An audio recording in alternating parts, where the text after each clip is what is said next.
I'm already calling lahat ng members, lahat ng supporters, lahat ng full-time miracle workers dito sa Pilipinas, lahat ng kingdom leaders, nakikinig kayo ngayon, maghanda na kayo kasi dire-diretso na to.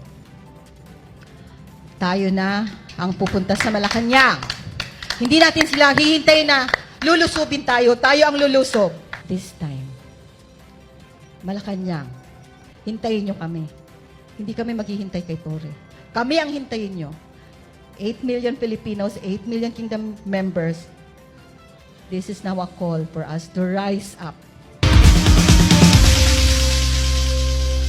Magandang gabi sa inyong lahat, sa lahat po ng mga kingdom citizens, sa lahat ng mga full-time miracle workers, at sa lahat ng mga tagasunod sa kingdom ministry, sa lahat ng ating mga kaibigan, ating mga supporters dito sa Pilipinas at sa buong mundo. Muli nagpapasalamat tayo at pinagkaloob ng ating dakilang Ama ang pagkakataong ito upang mag-isagawa na naman ang presscon. At malalaman natin ang plano ng mga kaaway natin. Hindi man dapat kaaway kasi dapat silang tagatupad ng batas pero hindi nila sinusunod. Betrayal of trust. Ito ang naging resulta, ito ang naging reason kung bakit ganito na lang ginigipit ang Kingdom of Jesus Christ. Kasi nung may kaso nga si Pastor at binuhay yung kaso, sinabi naman ni Pastor, haharapin niya yan. Balik-balik sinasabi ni Pastor, haharapin niya ang kaso na isinampa sa kanya, binuhay lang ito ha. Ang garantiya lang na wala talagang extraordinary rendition. Susunod talaga sa extradition treaty ang Amerika. Huwag lang makisawsaw ang mga Amerikano. Pero nangyari ba? Hindi. Walang garantiya. Kahit yung presidente natin, hindi pipirma, hindi man lang magarantiya. Wala man lang tayong narinig sa presidente, sa DILG, sa DOJ, sa AFP, lalong-lalo na sa PNP. Wala. Bakit? Pag pipirma siya, ano sabi? Ma-o-offend ang Amerika. Ma-o-offend ang Amerikano. Mapapahiya siya sa mga puti. Yan ba ang klaseng presidente na nararapat na mamuno sa Pilipinas? Bakit hindi niya proteksyonan ang karapatan ng aming pinakamamahal na pastor, Pastor Apollo C. Quiboloy, na alam namin sa amin, wala talaga siyang kasalanan. Kaya haharapin niya yung kaso. Yun nga lang, makikialam itong Amerika. Pero itong presidente na ito, wala siyang pakialam sa mga mamamayang Pilipino. Hindi man lang in-honor ang constitutional rights ng aming pinakamamahal na pastor. Pilipino rin si pastor, pero wala siyang pakialam. Ang pinagsisilbihan niya, Amerikano. So matino pa ba ang presidenteng ito? That betrayal of trust will trigger us. But that is the reason why tonight, the whole of the Kingdom of Jesus Christ, I'm already calling lahat ng members, lahat ng supporters, lahat ng full-time miracle workers dito sa Pilipinas, lahat ng kingdom leaders, nakikinig kayo ngayon, maghanda na kayo kasi dire-diretso na to.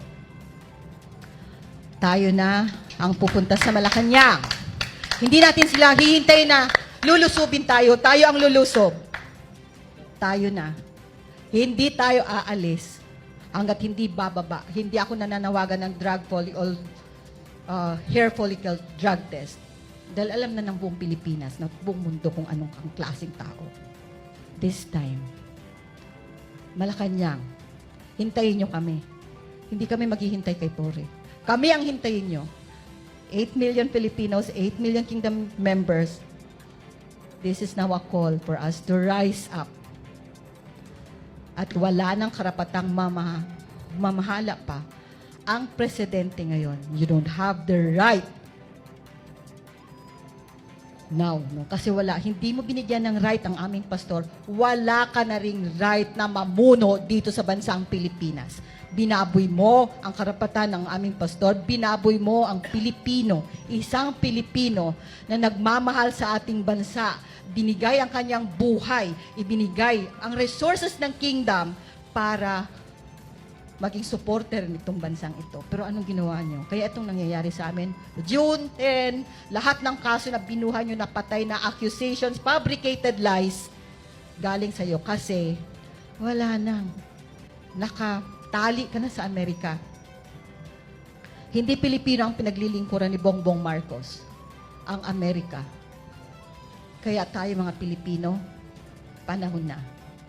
Nagluklok sa kanya, binigay namin ang resources ng kingdom, binigyan ka namin ng platform para merong papansin sa'yo.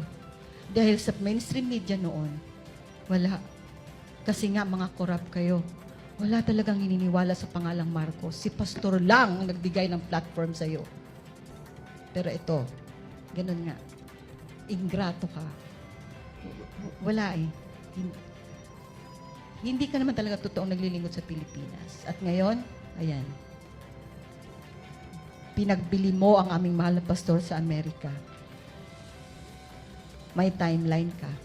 Ngayon, may timeline ka na. Mula dito sa amin. Bakit? Okay, may mga pulis na. Ito yung mga pulis, palaging nandito. Palaging sumusugod. Ito ngayong gabi, ang dami na naming intel na natatanggap. Kayo ng mga pulis, mga law enforcers kayo, pero hindi nyo alam ang law. Because this government is already lawless. Mga pulis na dapat law enforcers, nagsabi na pupunta sila dito at hindi na sila susunod sa rule of law. Ang sinusunod nila, mga terorista na nga. Baliktad na ang mga pulis na ngayon ng terorista. So lulusob sila dito, tatapad na nila yung mga kingdom citizens na dito sa loob ng compound. Lulusob daw sila na 3,000 sila, no? Ganun na kasama, ganun na kamasahol, ganun na talaga tayo binaboy, na ang pamahalan ito. Always, si Doc Lorraine sinasabi niya, he always look past all these officers. And it always falls on the, I don't know, he's no longer president. Mr. Marcos, we are withdrawing our support from your presidency. Kaya, hahanda na kami. Sa pananawagan ko ito, alam na maririnig na ito ng lahat ng kingdom citizens dito sa Pilipinas at sa iba't ibang dako ng mundo. We are now withdrawing our support from you because of your betrayal of our beloved pastor, not only our beloved pastor, but the whole Philippines. Pinagbili mo na kami sa Amerikano ang pinaglilingkuran mo, doon ka. Lumayas ka dyan sa Malacanang.